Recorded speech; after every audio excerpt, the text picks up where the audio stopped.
Hey, what's up guys? Alex here with a new video, and today we're going to be talking about the Canon RF 15-35 F2.8 ISL. Man, these names are just so long.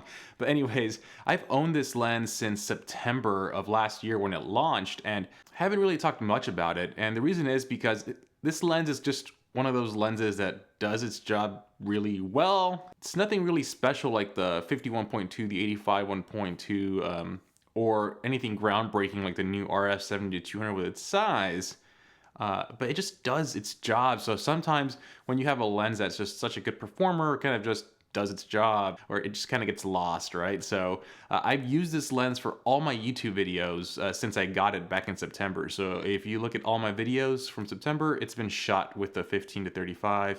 And this video is currently being shot with the 15-35. I'm not gonna lie, one of the main reasons this lens was really appealing to me was the 4K crop factor on the EOS R. So for example, right now, I think I'm shooting at 20mm, which is really, really wide, but with the EOS R, it's closer to 32, 33mm because of the crop on the 4K.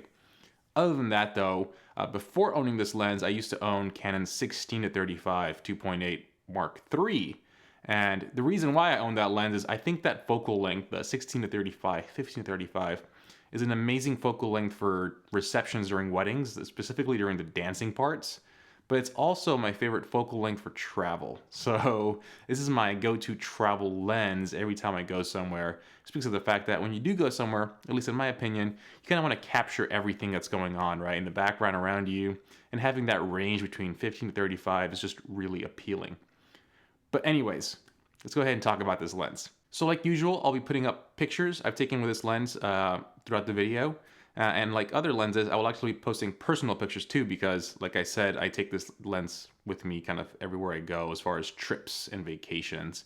But other than that, I really want to cover three things. I want to cover image quality, autofocus speed, and IS. So let's go ahead and get started. As far as image quality goes, this lens really falls in line with like the 70-200 and kind of what I said about that lens, where this is a great performing lens, but the reality is Canon 16-35 Mark III was already an amazing performing lens. So when you look at like the 51.2 or the 85 1.2 that I just completely rave about, those lenses hadn't been updated in 10-15 years, so there was a lot to change. With Canon, the 16-35 Mark III came out like 3 years ago, so fairly new technology, fairly new optics.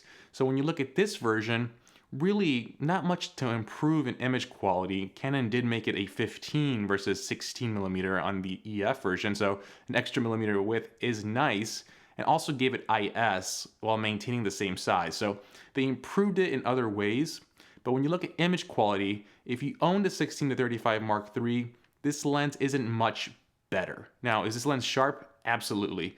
Is it soft in the corners, or does it give you distortion in the corners like wide-angle lenses do? I have no idea. I don't look for that. So when I'm using this lens, again, as a wedding photographer, I don't think my customers care about the corners and corner sharpness, and I personally think the image quality is phenomenal. So when you look at it that way, it's a great lens, not much to improve from the previous 16-35. So when you look at image quality, if you own the Canon 16-35 version 3, you kind of know what to expect as far as image quality. So the only real reason to upgrade to this lens is to go native mount, stop using adapters, right?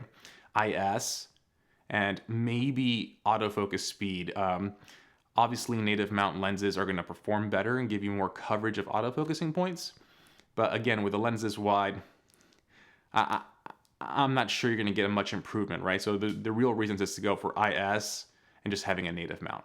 Now, for autofocusing, this is a very interesting lens because of the fact that this is the only RF lens I have where I experience autofocusing issues when a subject is far away.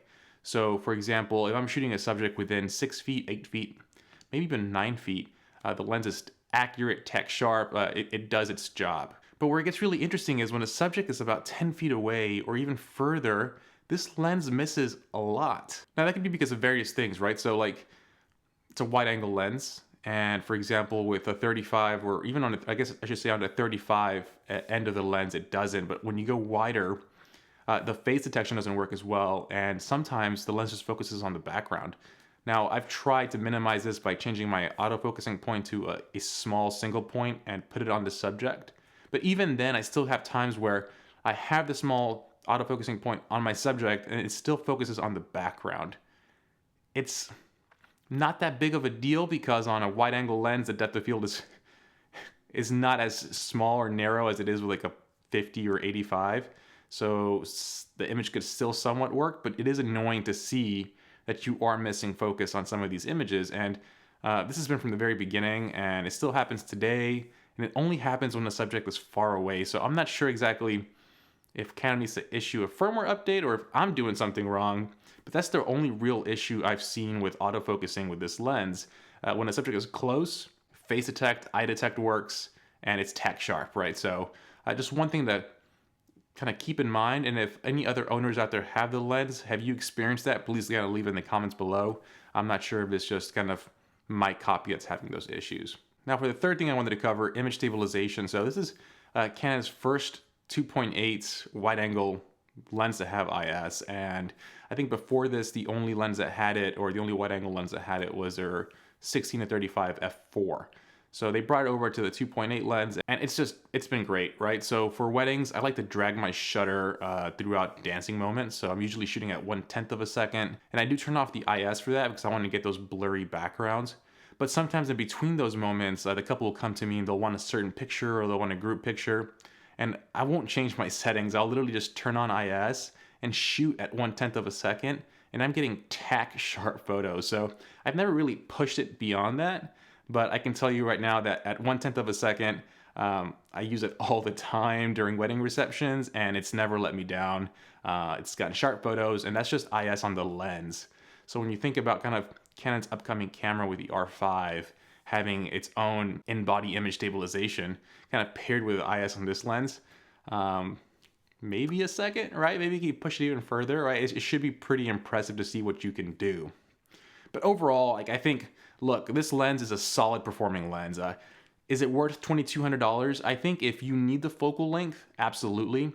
If you have the 16-35 version 3, I'm not sure it's worth upgrading immediately, right? Over time, yes, because you want to go native mount.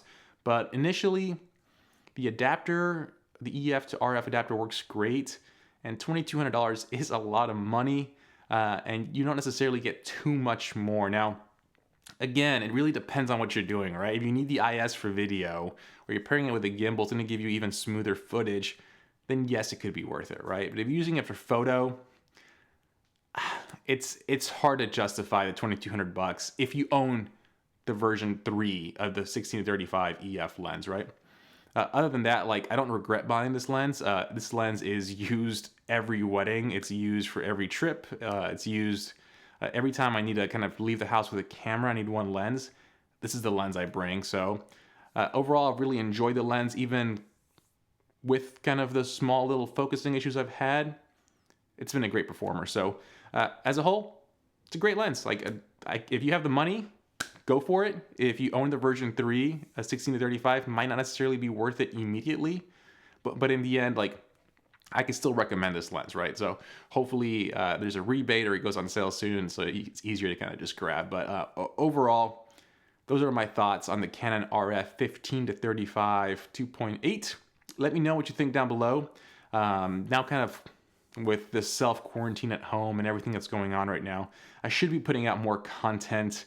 I'm shooting for 2 videos a week, and we'll see how that goes, right? So if you have any questions, or if you would like to see a tutorial on how I drag the shutter or my wedding settings on the EOS R, let me know in the comments below, and that could be my next video. So as always, please like, subscribe, and I'll see you on the next one. Have a good one, guys. Peace.